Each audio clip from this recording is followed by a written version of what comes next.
bakunzi ba radiyo Umurage namwe mwese muteze amatwi twongeye kubasuhuza. Mu kiganiro kirangiye twavugaga ku mugabo, tuvuga imigani miremire, tuvuga insigamigani, tuvuga imigani migufi y'imigenurano ijyanye n'ijambo umugabo.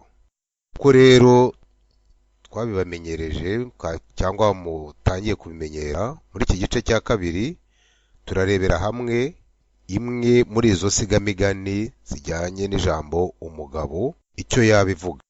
Uyu munsi iyo twabateguriye nivuga ngo abagabo bararya, imbwa zikaryora, cyangwa bakavuga ngo abagabo bararya, imbwa zikishyura. Uyu mugani rero bawuca ryari? Uyu mugani bawuce babonye umuntu w'igitinyiro akoze icyaha, aho kukimuhamya bakagihamya uwo bari kumwe by'amaherere, akaba ari we ugihanirwa kandi we ntacyo yakoze.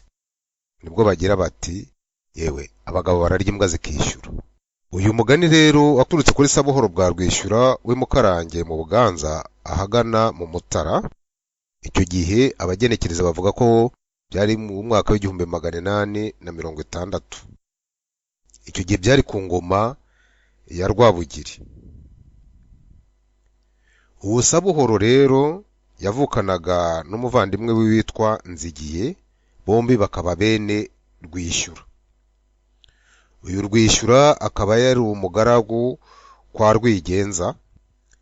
Rwishyura amaze gupfa, umuhungu we Nzigiye niwe wagiye kumusigarira mu buhake, kuko niwe wari uzwi cyane kurusha Sabuhoro. Uwo Nzigiye rero yari azwiho ikintu cyo gushyenga, cyo kuganira cyane mu bitaramo no gusetsa. Ageze kwa Rwigenza, umugore wa Rwigenza rero yaramutonesheje cyane ku buryo byageze aho aramukunda, bigera naho bajya baryamana.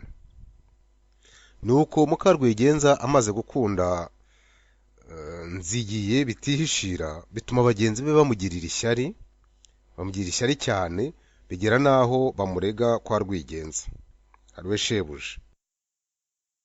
Bati buriya butoni Nzigiye afite ku mugore wawe nta handi buturuka nuko baryamana. Ubu Rwigenza ntiyabyitaho kuko nawe yakundaga umugore we cyane, agakunda n'uwo mugaragu we Nzigiye. Bakomeza kumuregusiriza, bakomeza kumurega cyane. Noneho Rwigenza ageze aho arababwira ati ibyo murimo kuvuga ni amahomvu, nta gihamya mufite. Icyo mbasabye muzamugenze, mumufatire mu cyuho, hanyuma mumunzanire. Naho ibyo gukeka gusa ntabwo byatuma umuntu ahamwa n'icyaha. Muzamufate mumunzanire ibye, ubwo nibwo nzabyiga. Bati ibyo nabyo, ati ibyo si agatinze, sejo tukaba turamufashe. Ubwo nibwo batangiye kujya bagenzura imyitwarire ya Nzigiye na muka Rwigenza.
Ko hagati aho Nzigiye akaba yaratashye iwe, asigarirwaho na murumuna we Sabuhoro.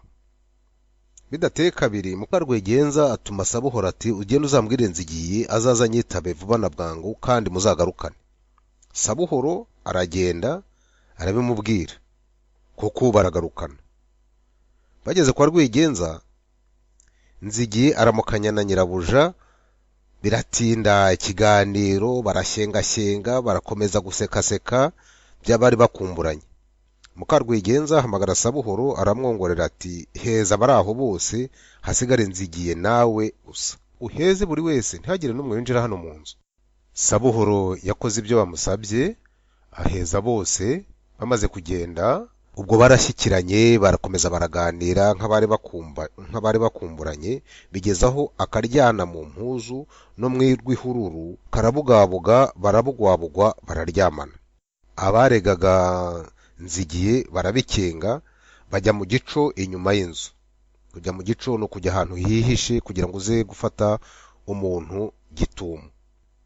Hari n'igico rikoreshwa mu mukino wa kinyarwanda bita kubuguza cyangwa igisoro.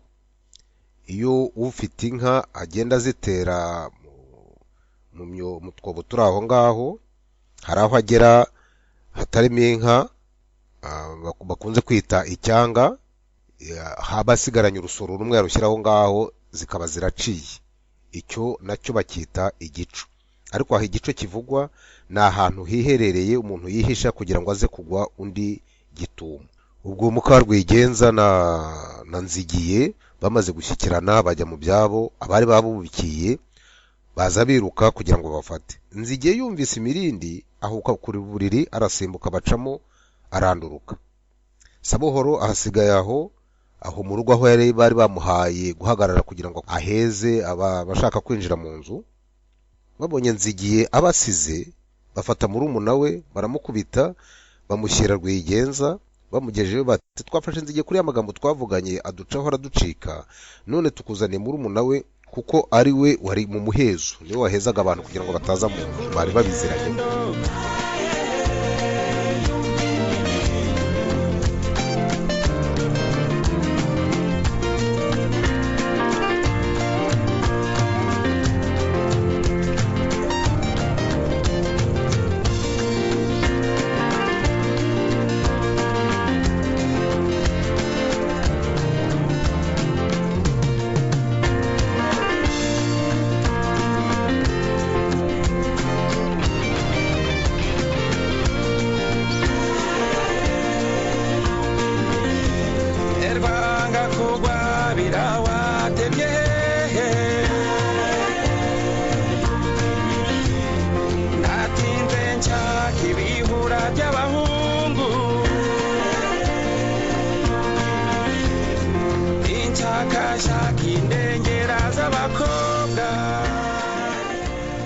Rwigenza yumvise ibyo bamubwiye arakarira Sabuhoro, kuko nawe yari yumvikanye na mukuru we n'umugore we kugira ngo bajye mu byo bari barimo. Ubwo Sabuhoro baramufashe baramuboha, bamuhera mu nzu kwa shebuja, akomeza ataka, abandi bamushungera bamunnyega. Noneho nyirabuja aho yarari akomeje kumva aya magambo y'amatakira ngo ya Sabuhoro, nubwo yari afite ipfunwe rwose, araturika araseka cyane. N'abari bari aho bamuha inkwenene. Nibwo Sabuhoro bimuyobeye ati naruha Sebutindi, naruha Sabutindi, naruha.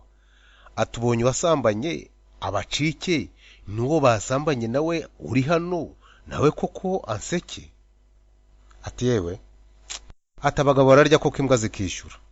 Ashaka kuvuga ko uwo mukuru we wasambanyije nyirabuja yigendeye, none akaba ari urimo kuryora, harimo kwishyura ibihano mukuru we yakabaye ari we uhano.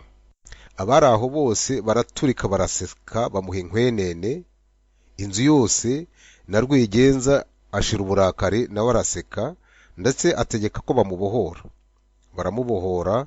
Amaze kuva ku ngoyi akurikira mukuru we, baragenda uruhenu. Kugenda uruhenu no kugenda butazagaruka inyuma. Nuko kuva ubwo aya magambo yakijije Sabuhoro aramamara, ahinduka umugani bacira umuntu woroheje babonye yitiriwe icyaha cyakozwe n'ukomeye. Niho bavuga bati abagabo bararya imbwa zikishyura. Iyi nsigamigani twayikuye mu gitabo cy'ibirari by'insigamigani, igitabo cya kabiri cyanditswe na Minisiteri y'Amashuri Makuru n'Ubushakashatsi mu by'ubuhanga mu buyobozi bukuru bw'umuco n'ubugeni. Abari baduteze amatwi rero, ikiganiro cyacu naha gihagarikiye. Bari kumwe na Damasi Ekibanda. Abizi yugiye twese turasuherwa, iwabo utashe twese tugasusuruka. Komeza imirindi nyamuberwa n'inkindi, komeza umubano ubanire n'umuryango, komeza imirindi nyamuberwa n'inkindi.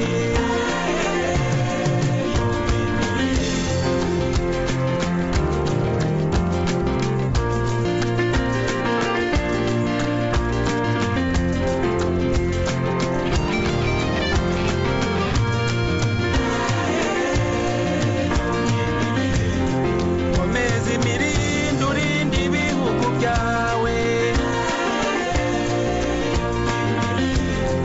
komeza imirindi ku nkiko z'iwanyu,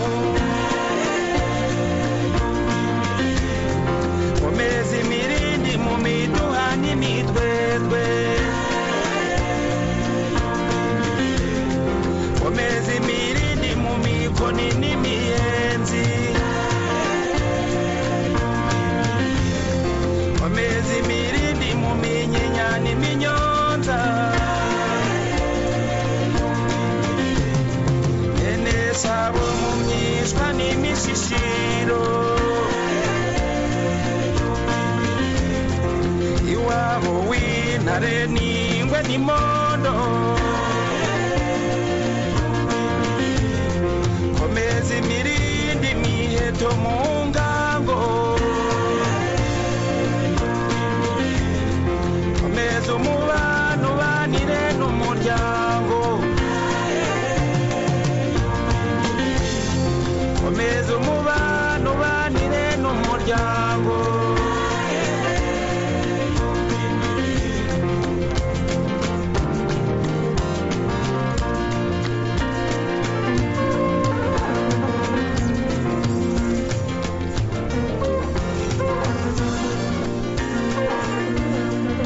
Radio Umurage.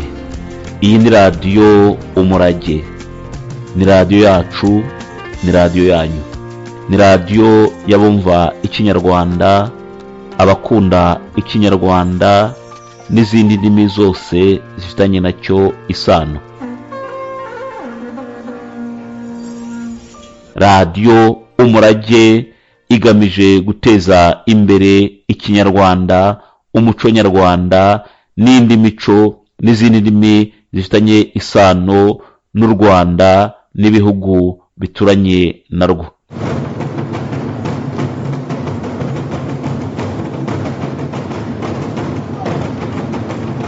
Radio Umurage yumvikana buri cyumweru guhera ku wa 4 ku rubuga rwa murandasi www.umurage wacu.com.